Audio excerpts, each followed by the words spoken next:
Chapter 14. So, where's all the bouncy stuff? The words of Cameron Wolfer.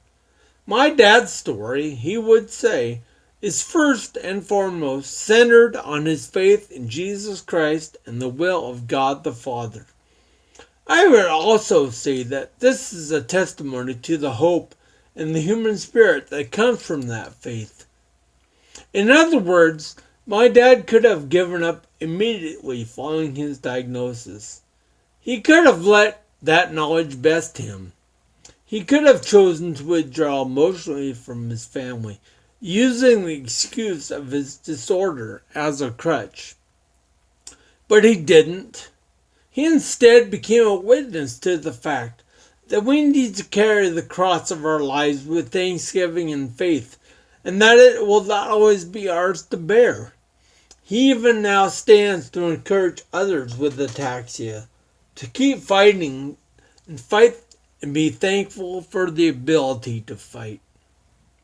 And now, chapter 14.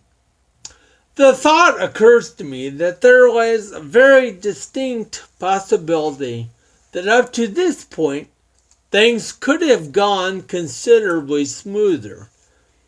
That a lot of things might be moving along super right now, let's say, if the creators of all the fun-filled rubberized toys would simply get on the ball, as it were, and pay attention to anyone over the age of 13. I mean, I'm sure that they would have a rather healthy bottom line sales quota if they would just endeavor to make things that are bouncy, but at the same time practical. These items could even be entertaining, providing hours of childlike rapture and joy, just so long as they prove to be useful at the same time.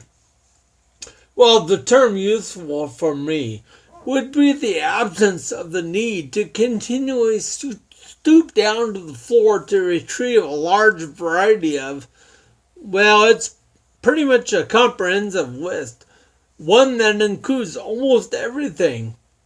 If the items that I dropped could bounce back up to me, that would be amazing.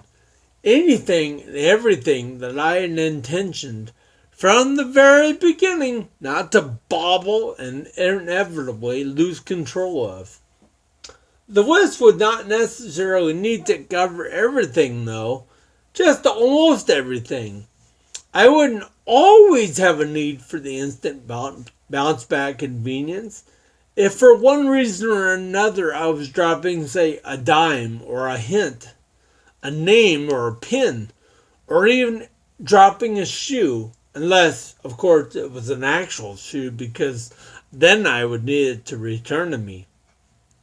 I mean, who'd want to be in a very serious situation where they had to drop a shoe only to have it to return to you? Because you'd have to catch it and then you'd have to drop it all over again. Because usually having a shoe drop once is entirely sufficient. No one wants the shoe to have to be dropped twice. Other very useful products would include things like having tightly wound strings around almost all household objects. So if the people at Yo-Yo could get a hold of this concept and wrap themselves around this vision, I would then be easily able to retrieve drop items with just a fractional upward movement of my wrist. Of course, the presence of ataxia for me means that any fractional upward movement is really nothing more than a vague interpretation of how exactly one defines a slight upward movement. Well, maybe some Nerf furniture. Now that is a notion that strikes me as a potentially solid idea, and I think of it often whenever I'm checking the structural integrity of our home, furnishings, and appliances with my toes, knees, elbows, and my head.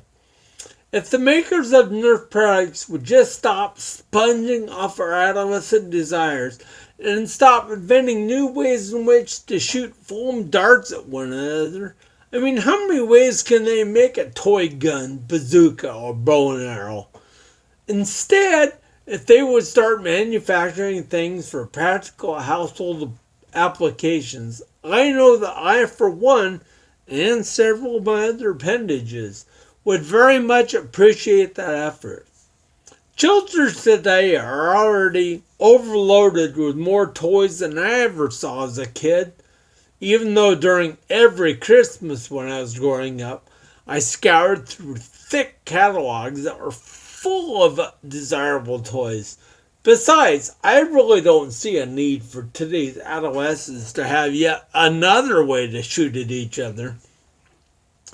Over the span of my working years, I did a variety of different things, and the last 5 years were spent as the head custodian for a school district. Now, the district that I worked at had 4 different buildings at the time, and I spent part of that 5 years with them as the custodian at the district's smaller kindergarten and first grade building. Well, I didn't pay much attention to it then, but I often think about the usefulness of the cushiony surface on which that playground was built. Because gone are the days of playgrounds that were located on top of packed dirt or asphalt like when I was a kid. Back then, the unspoken definition of a scraped knee at recess was losing a half layer of skin on the blacktop in front of the cold and unforgiving metal merry-go-round. Either that or while sliding down the 2-story metal slide and hitting that small rubber mat at the bottom. The mat, which was designed to transition you gently back onto the playground after, of course, your 65-mile-an-hour travel, re-entry, and touchdown back into the playground.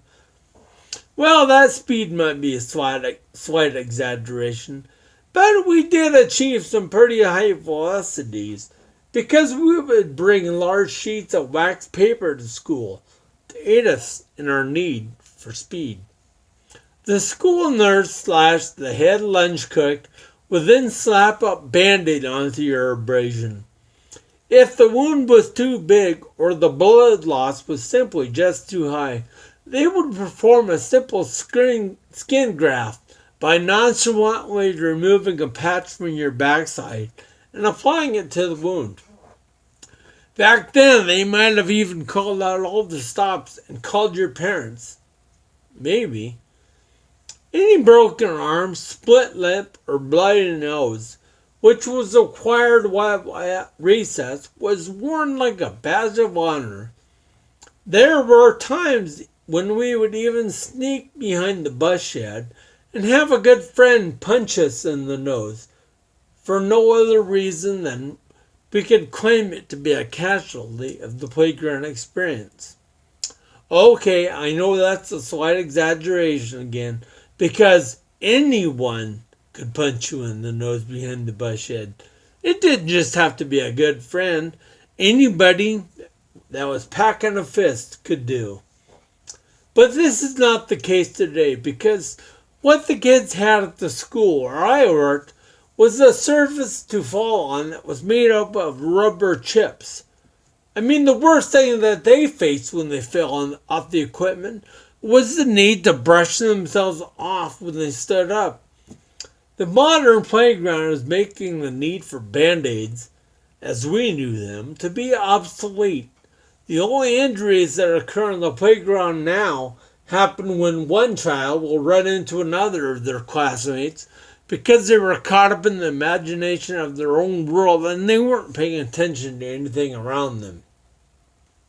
Most of the time when this kind of accident happens, the children involved in the mashup will have hit their heads so hard, it will be so hard in fact that it'll produce a deafening thud or a giant cracking sound, and it'll turn into a national school emergency.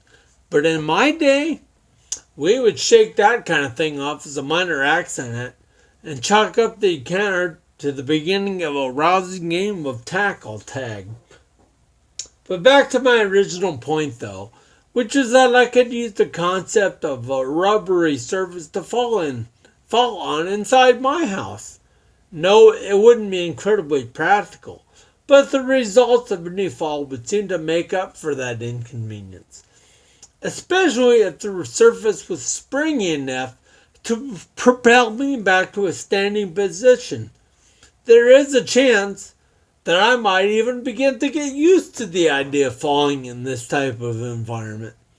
I might even begin to enjoy it and start to fall on purpose.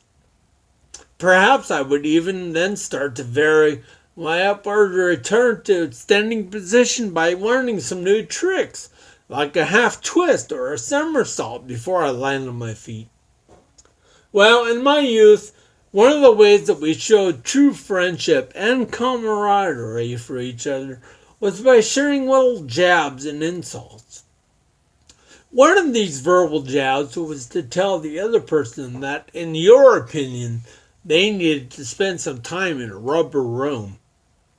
I mention this because of something that I said in a previous chapter, that some of the things in my childhood pointed prophetically straight at me.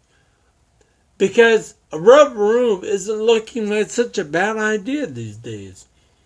Due to my strong tendency to run into walls, and I strongly thank my taxi for that, there would be a significant benefit for me to be surrounded by rubber. Of course, my reason for assuming that the cushion walls would be a good thing for me is completely different from the insult of my youth. Because suggesting that a friend needed to spend time in a rubberized environment was more of a show of deep concern for their mental state. Mind you, I'm not totally ruling out the mental state in that definition, but there's definitely a need now that leans heavier towards me having more of a physical need. I can just imagine if some of my friends from days gone by could see me now. They would most likely say something along the lines of, "I told you so. I knew that you needed a rubber room."